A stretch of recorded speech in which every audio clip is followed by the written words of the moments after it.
Hello बच्चों, let's see the question and the question is what was the process of making wootz steel. Question पूछ रहा है कि would steel को बनाने की क्या प्रक्रिया है। तो चलिए बात करते हैं, थोड़ा वुड स्टील के बारे में बात करते हैं, इसके बाद इसके प्रोसेस का डिस्कशन करेंगे। आपको पता है वुड स्टील जो होता है कि स्पेसिफिक स्टील होता है जिसको आयरन से बनाया जाता है। इसका इस्तेमाल हम काहे के लिए करते हैं? इसका इस्तेमाल हम स्वॉर्ड बनाने के लिए, तलवार बनाने के लिए करते हैं। तो बहुत अच्छी क्वालिटी की तलवार बन के निकलती है इस स्टील में, बहुत शार्प एज की। अगर हम बात करें तो ये स्टील की बेसिकली बनाने की टेक्निक मैसूर वाले इलाके में फेमस है।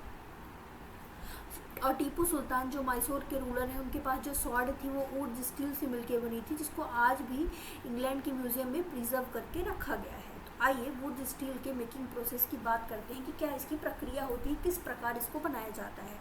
तो सबसे पहले इसको बनाने का प्रोसेस क्या होता है कि भट्टी में, भट्टी फर्नेसेस जानते हैं ना, भट्टी होती है बड़ी सी।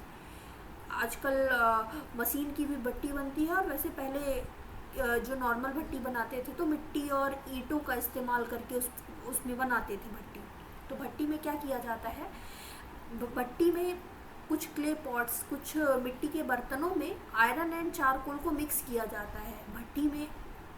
भट्टी में कुछ क्ले पॉट्स के अंदर आयरन और चारकोल को मिक्स किया जाता है, और उस भट्टी के टेम्परेचर को, इसमें मेन सबसे बड़ा रोल टेम्परेचर का ही होता है कि जो भट्टी का टेम्परेचर होता है इसको बहुत ही कॉम्प्लेक्स तरीके से एक स्पेसिफिक टेम्परेचर होता है। उसी टेम्परेचर से ही ये जो वुड स्टील था वो डेवलप होता था।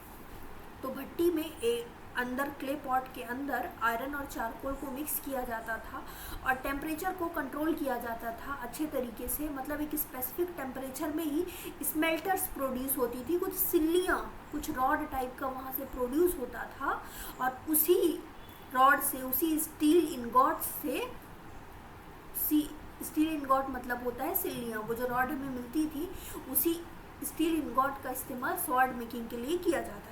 तो एक बार और कंसोलिडेट कर लेते हैं कि क्या प्रोसेस था वुड स्टील बनने का।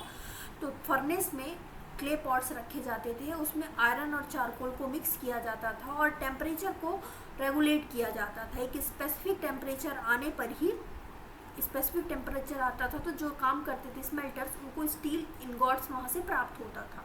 उसी मिक्सचर से, आयरन एंड चारकोल के मिक्सचर से स्टील इनगॉट्स मतलब कुछ सिल्लियाँ मिलती थी, और उसी को ही वुड स्टील बोला जाता था। उसका इस्तेमाल स्वॉर्ड मेकिंग के लिए किया जाता था। तो वुड स्टील जो है, जो मैंने प्रोसेस आपको बताई वही यहाँ पे मेंशन है। The process of making wootz steel are as follows. In the furnace iron ore mixed with charcoal and put inside small clay pots. Through an integrate control of temperatures, the smelter produced steel ingots that were used for sword making. मतलब एक basically एक specific temperature का ही role होता था जहाँ से हमें steel ingots मिलती थी, और उसका इस्तेमाल स्वॉर्ड मेकिंग के लिए किया जाता था। यही पूरी प्रोसेस वुड स्टील को बनाने की है। I hope you understood it well. Best of luck.